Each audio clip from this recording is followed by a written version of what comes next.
watching this all year? Yeah, I don't even want to think about it. Planet Earth is such a train wreck. You think it's the whole planet or just the bozos running America? I don't know. From up here, it all looks bad.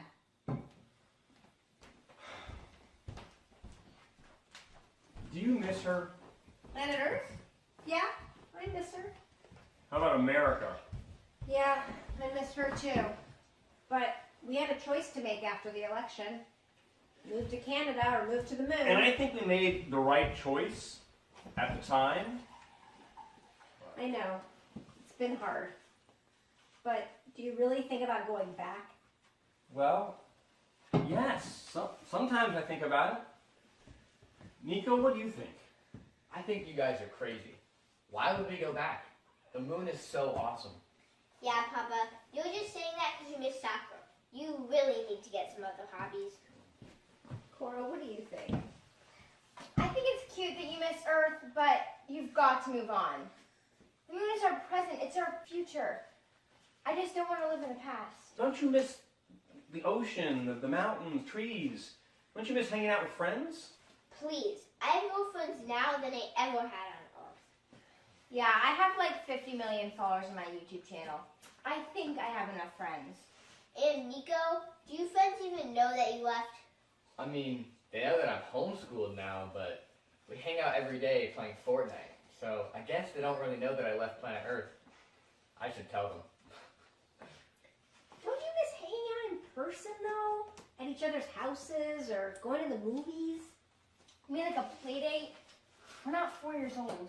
But hanging out virtually is not the same as being in person, right? Okay, I hate to say it, but you guys are living in the 1980s. We don't need to be in person to hang out with friends and have fun. Anyway, I gotta go. Me too. I'm live streaming in 15 minutes. But first, I want to see Woodstock. I swear, you miss the cat more than anything else on Earth. Oh, look at the cutie. Woodstock is the sweetest kitty cat in the whole galaxy. Oh, what's up with the static? I had the same problem last night. I know. I saw this bizarre video clip on the F5 camera on the patio. Check it out. What the heck is that? I think it's a squirrel. Weird. Well, I've got to get going. See you, Mom. Love you, Papa. Hey guys, welcome back to my channel, and today we're going to be making some galaxy slime, so let's get started. So on the moon, galaxy slime is very important because the sun rays are not very good for your skin. I got him. I got him.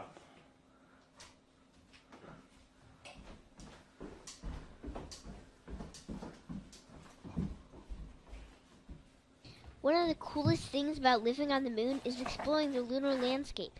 Every day I get to spend hours collecting rocks, observing wildlife, and digging for treasures beneath the magical lunar soil. Sure beats sitting in a classroom for 7 hours. Hey, are you there yet? Just 100 kilometers to go. Be there in a minute. Wow, that shuttle is so fast. You know, the cat transmission signal's still super glitchy. And then there's this weird clicking sound on the audio feed. It's weird. We haven't had that problem before. Yeah, and that video of the spinning squirrel. Anyway, how's the work site? Is the central terminal almost ready? Almost. 2 more weeks of construction. We'll begin receiving the first caravan of Earth migrants. Wow, how many in wave 1? 10,000 will arrive on February 14th, Valentines Day. They'll set up base operations during the first 90 days. And then? Wave 2, full-scale migration. We'll be receiving caravans of 10,000 every week for a full year. 500,000 migrants in year 1 alone? How can the Earth migrants transition that fast? Desperation. I think it's hard for us to understand just how bad it has gotten down there. Did you hear about the wall? Yeah, I did. I'm here.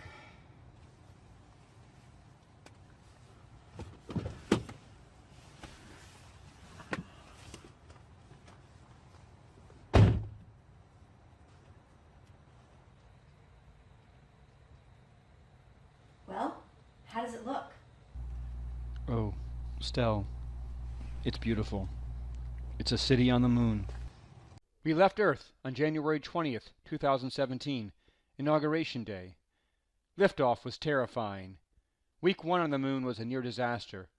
But after surviving our first month on this cold intergalactic rock with no atmosphere, we realized that humans are the most resilient and adaptable species in the galaxy, that we have the power of love that moves our hearts and imagination to transform our environment and our bodies to live in any and all conditions.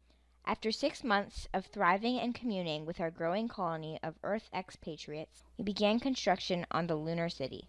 It would be the perfect community and a true melting pot of our global civilization. Efficient, just, and democratic government. Adequate and equitable resources for all. An open, free, and creative culture.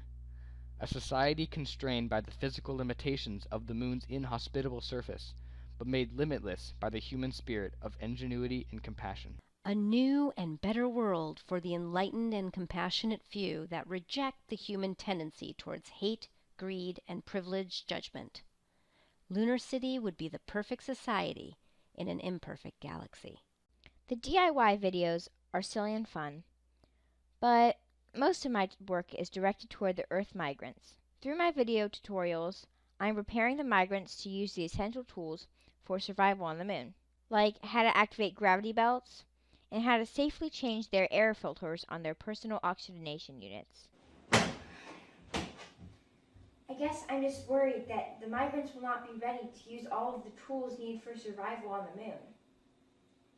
They're relying on me to teach them. It's just a lot to take on. It is a little embarrassing that my friends didn't realize I was living on the moon until 6 months after we left Earth.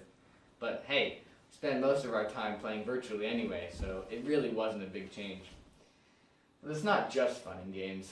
Most of the time, I'm developing virtual reality apps to prepare Earth migrants to live on a zero-gravity planet. Over half the moon's first colonists were incapacitated by vertigo. But with my training, we can acclimate the migrants to a zero-gravity environment within the first 24 hours. But you know, sometimes I just miss gravity, and I think they will too.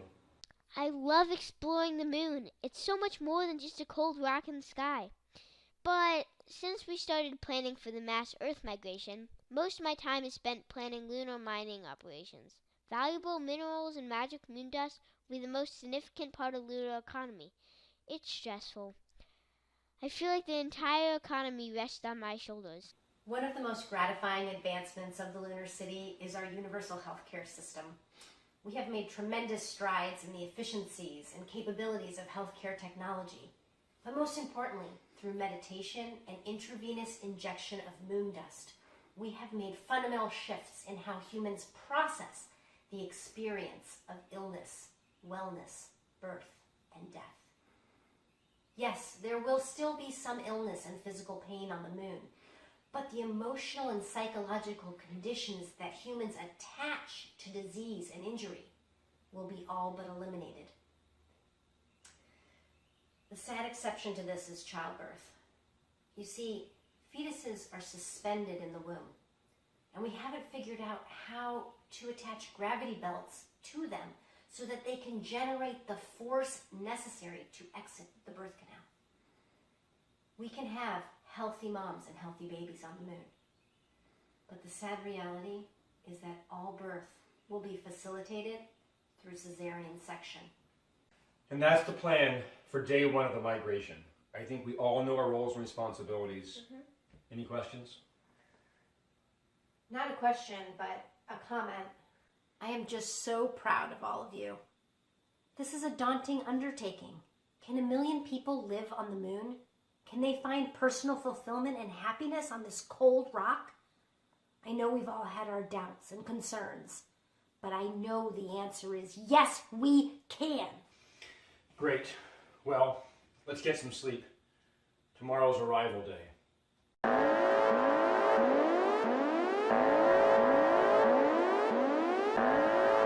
It's the Woodstock distress signal. Check the video feed. Squirrel invasion! Woodstock's in trouble. A single planetary cat can't possibly fight off all those rodents.